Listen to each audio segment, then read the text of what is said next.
Hi folks, I am Peter Boykin. I'm your constitutionalist for liberty. I am also the founder of Gays for Trump along with my other half, David Smith, who is also an admin of our group. And I was coming across news today, and I do follow some of the news. A lot of the gay news is on sites that usually are connected to left-wing politics. But I do pay attention. And one popped up was Ron DeSantis bans local governments from supporting Pride and DEI in Florida. Now, first of all, I always have to analyze these things because I have to find out, is it somebody just overreacting? Now, I've already had made it very clear how I dislike Ron DeSantis. And so I had to come on here and talk. So, all right, I want to speak directly to us, to the gay Republicans. I know some of y'all watching, or most of y'all watching me, are not part of that category, but listen anyway. I'm speaking to Gays for Trump, gay Republicans, to people who believe in this country, who believe in this Constitution, and who refuse to be pushed back into the shadows. Because what's happening right now is bigger than one bill, bigger than one governor, and bigger than one state. You've got this law in Florida, SB 1134, and let's be clear about what it does. It blocks local governments from funding or promoting anything tied to diversity, equity, and inclusion. I've made it clear, though, equity I don't believe in, but it's easy to replace it with equality. And if you're talking about diversity, equality, and inclusion, what is so damn wrong about that? Cities and counties can't support it. They can't fund it, and officials can even be punished or removed if they do. And this is according to the Florida Senate. Now, on paper, people will say this is only about DEI. They'll say it's stopping ideology, stopping political agendas, stopping discrimination in reverse. And that's the argument. But let's be honest with ourselves. When you create a law that broadly bans anything tied to inclusion, anything tied to identity, anything tied to community recognition, that doesn't stay neatly in a political box. It spills over into real life. It spills over into culture. It spills over into visibility. And yes, it spills over into us. Now, I'm going to tell you, Ron DeSantis got on my nerves during his campaign against Donald Trump. He got on my group's nerves because of his campaign. They created a video that made a fun of Donald Trump's support for the gay community. Him on stage with the pride flag. Him talking about Pulse. They made fun of people like Lady Maga. I think they even made fun of people like Scott Presler, and I know everybody likes Scott Presler. DeSantis is going to always be on my crap list. I would rather create gays against DeSantis than ever be for him. Now, if he does something good, I'll praise somebody. But he is definitely not in my 80-20 Ronald Reagan list. So, because whether people want to admit it or not, laws like the law that he's trying to push can impact pride events, LGBT, TQ, whatever, outreach, and community support at the local level. Even critics across Florida, including local leaders, have warned it could affect things like pride festivals and cultural events tied to people's sexual orientation. Again, sexual orientation, not their sex lives, sexual orientation, which again, people go, why do you have to have pride events? Why do you have to have pride events? Where's our straight pride? Well, you know what? We're having a carousel festival here in North Carolina. We have, I drove through Siler City, I think, in North Carolina. They're doing a downtown event. There's plenty of events all the time that heterosexual people go to, take their children to. And so any of those, they don't have to be labeled because that is considered the so-called norm, even though I don't believe in so-called norms. That's what people perceive. So if you're going to have a pride rally, a pride event, we have to label it pride because how else are we going to know it's supposed to be a safe space for us individuals? So, of course, it needs to be labeled. There's nothing wrong with pride festivals and pride events. So again, let's stop pretending that these laws don't touch us. Now I want to speak directly to our side. We are Republicans.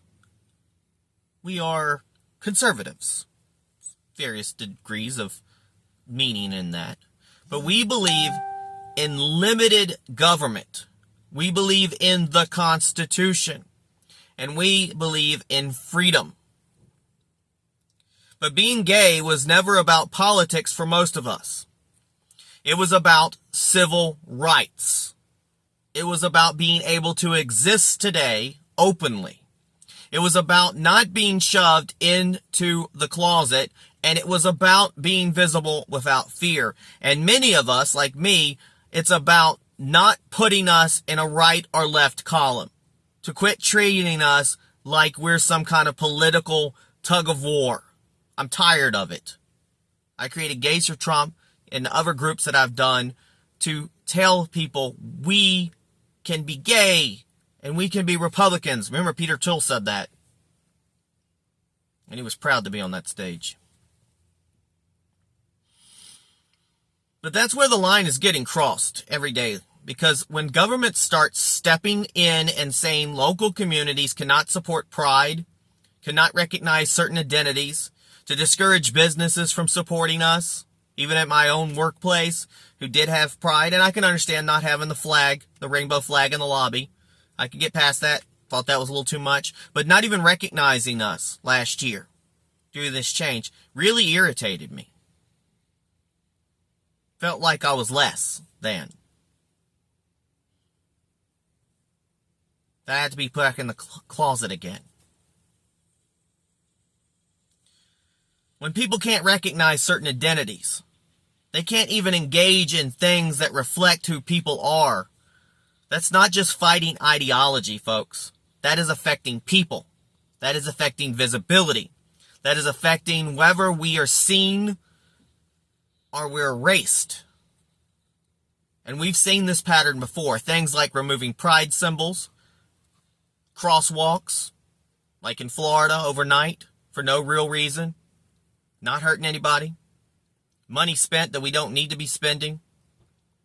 They're removing recognition. They're removing memorials. Trying to take the rainbow flag down from the Stonewall Memorial. I'm glad they pushed back on that. They're just not just policy moves, folks. There are cultural signals. They send a message. And the message is the message basically is we're not neutral. Or we're neutral. What am I saying? They're sending a message, folks. The message is not we're neutral. Not we're neutral. The message feels like step back. Get in the closet. We don't want to hear about you. We don't want anything to do with you. You can make excuses. You can bring the screams. But it's really about what are you really doing? You're teaching the people of tomorrow to be okay with us. That's what the ideology is. I can understand being against a political party, but you're against us, period. It doesn't matter if we're right-wing or left-wing. You're just against us. Like someone said, why do we appeasing homophobes? Why are we trying to say we don't want pride in the things that part of who we are, because we're trying to appease people who never will like us, no matter what we do? Now here's the hard truth for this movement and our movement. We're caught in the middle because the left politicizes us constantly. Constantly. They use the LGBTQ identity as a weapon, as a voting bloc, as a narrative tool. They wrap everything in activism, everything in ideology, and everything in division. But the right has now started to respond by overcorrecting. And when that happens, we become collateral damage. We already have. We get pushed between two extremes. One side wants us to define us entirely by identity politics, entirely by what's between our legs and what we possibly want to do with that, even when we're not even talking about that. And another side that sometimes acts like The solution is to pretend we don't even exist in public life at all. And neither one of those gives us freedom. So I'm saying clearly to us, to our own people, if you're going to be gay and a Republican, if we're going to be gay Republicans, if we are going to be gays for Trump or whoever else in the future, if we're going to stand on the Constitution, then we cannot be silent when our own party drifts back towards becoming the anti-gay party it used to be. And I know people say, I don't see it, but I see it. We cannot ignore when religious influence starts shaping government in a way that edges into policy. Because the First Amendment is clear. Freedom of religion means freedom from government-imposed religion. But there's nothing wrong with family, faith, and freedom. But the Republican Party is not a church. It is a political party. And it should stand for liberty for everyone. Faith, family, and freedom can coexist with gay Americans. They always have. Many of us live with values every single day. And here's goes out to my North Carolina platform, the Republican platform. Read it. It talks all about equality and inclusion and things like that Ronald Reagan believed in the first preamble. And then in the first, marriage between a man and woman, we're trying to work on that. Family, faith. It goes right into that. Unconstitutional. I would like that changed. I'll push as much as I can this year. It is an election year. I won't bring it up as much. I won't push for it this year. But I'm hoping my coalition in the future of individuals here in North Carolina will make this change happen by next year. By the time our next presidential candidate, we fix this in North Carolina and people fix this. Because I do not want North Carolina to become Florida. I was born in Florida. Maybe one day I'd like to go to Florida. Do I feel comfortable there? No. Unless I'm going to Disney World.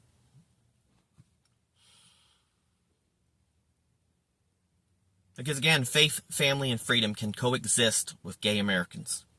They always have. Many of us live with those values every single day. But when faith turns into policy that restricts others, when cultural wars turn into government action that limits visibility, that is where we have to draw the line. Draw a line. Because if we don't, we lose something bigger than a political argument. We lose credibility. We lose voters. We lose the next generation of conservatives who are watching this and asking themselves if there's a better place for them on the right. And let me be very clear about the stakes. Alarms are going off.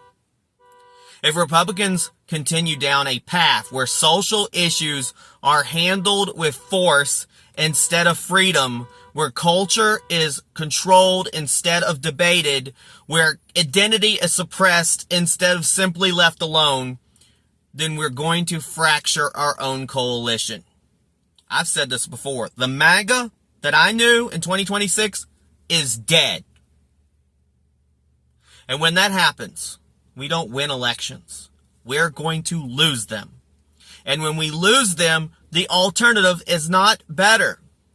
Because the Democrat Party, in many ways, is already going too far in other directions, pushing policies that undermine our constitutional principles, economic stability, and individual responsibility. Look at COVID. Look what they did to us. And nothing has been done about it. Look at their protests versus January 6th. And nothing has been done what they've done to us, where they called that 9/11.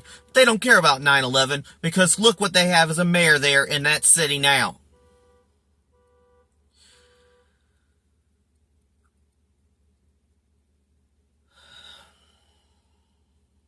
So we're in a moment where both sides are getting it wrong in different ways. And we, as gay conservatives, we as Americans, period, are standing right in the middle of that storm. So what do? We stand up.